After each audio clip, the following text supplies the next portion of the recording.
has been getting a lot of, I guess, hype or popularity on the internet, so I guess you could call it meme-like or a cult classic, I guess, or not classic, but you get the idea. And the game in question is Katawa Shoujo, which translated into English means disabled girls. So I thought that we could have a blast from the not so far past and give this game a try. So without further introduction, we will start playing Katawa Shoujo, and here we begin.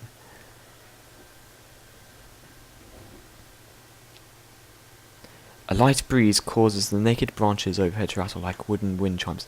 Actually, 1 second. I'm going to just change the options because I actually quite like the music in this game. It's nice and peaceful.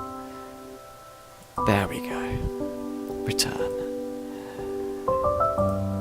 This is a popular retreat for couples in the summer. The deciduous trees provide a beautiful green canopy far out of sight of teachers and fellow students. But now, in late winter, it feels like I'm standing under a pile of kindling. I breathe into my cupped hands and rub them together furiously to prevent them from numbing in this cold. Just how long am I supposed to wait out here anyway? I'm sure the note said 4 PM, and I know it says expected instead of supposed, but shh, the music's nice and calm.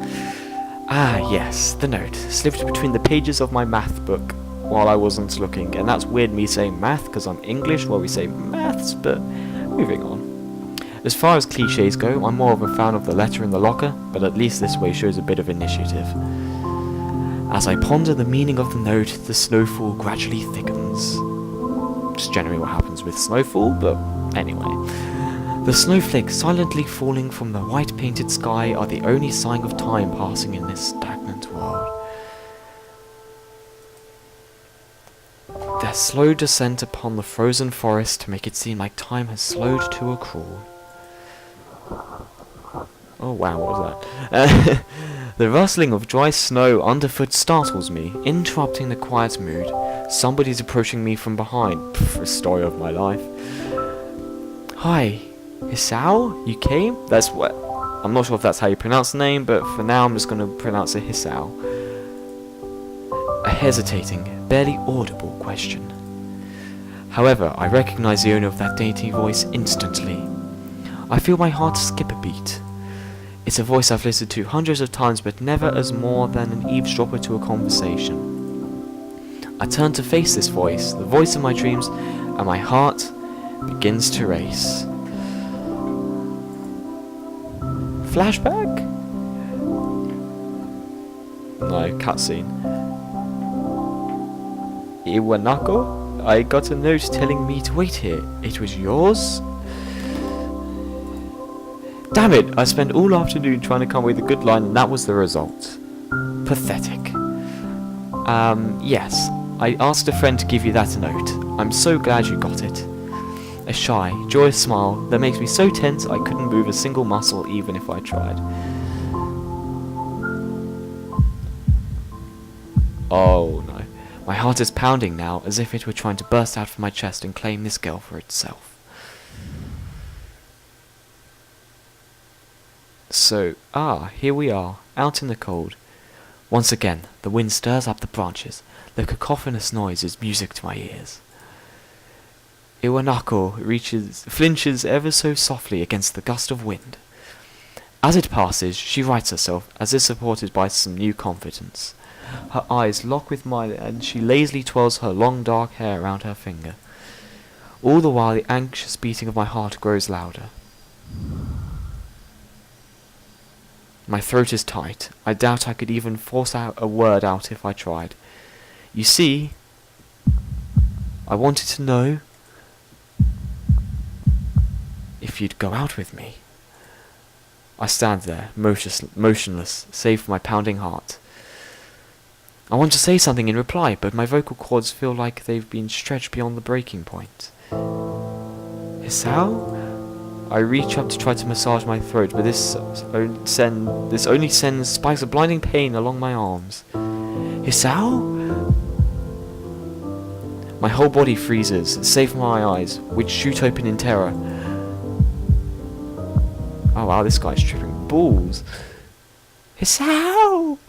The beating in my chest suddenly stops, and I go weak at the knees. The world around me, the canopy of bare branches, the dull winter sky, Iwanako running towards me, all these fade to black. The last things I remember before slipping away are the sounds of Iwanako screaming for help and the incessant clatter of the branches above. Spooky.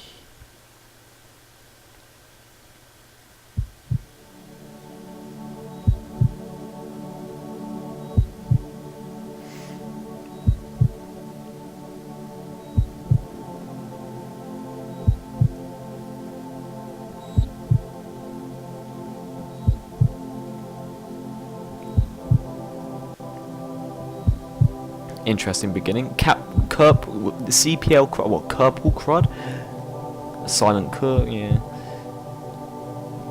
I gotta say, the music in this game is really good. Good job, developers. And the art style is pretty good, considering this is a free downloadable game. Doomfest. Okay, that's a pretty awesome name. Mike Inel or Inai? I don't know.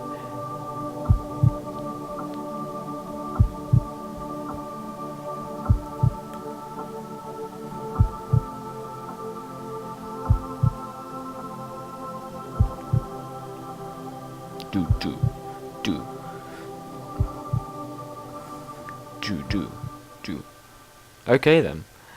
That was interesting. It's been 4 months since my heart attack. In that whole time, I can probably count the times I've left this hospital room unsupervised on one hand. 4 months is a pretty long time when you're left alone with your thoughts, so I've had plenty of time to come to terms with my situation. Arrhythmia. Yeah, I said it right first time. Oh yeah. A strange word. A foreign, alien one that you don't want to be in the same room with. A rare condition. It causes the heart to act erratically and occasionally beat way too fast. It can be fatal. Apparently I've had it for a long time. They said it was a miracle that I was able to go on so long without anything happening. Is that really a miracle? I guess it was supposed to make me feel better, more appreciative of my life. It really didn't do anything to cheer me up. My parents, I think they were hit harder by the news than I was. They practically had 2 hemorrhages apiece. That's a lot of hemorrhages. I had already had a full day by then to digest everything. To them, it was all fresh. They were even willing to sell our house in order to pay for a cure. Of course, there isn't a cure.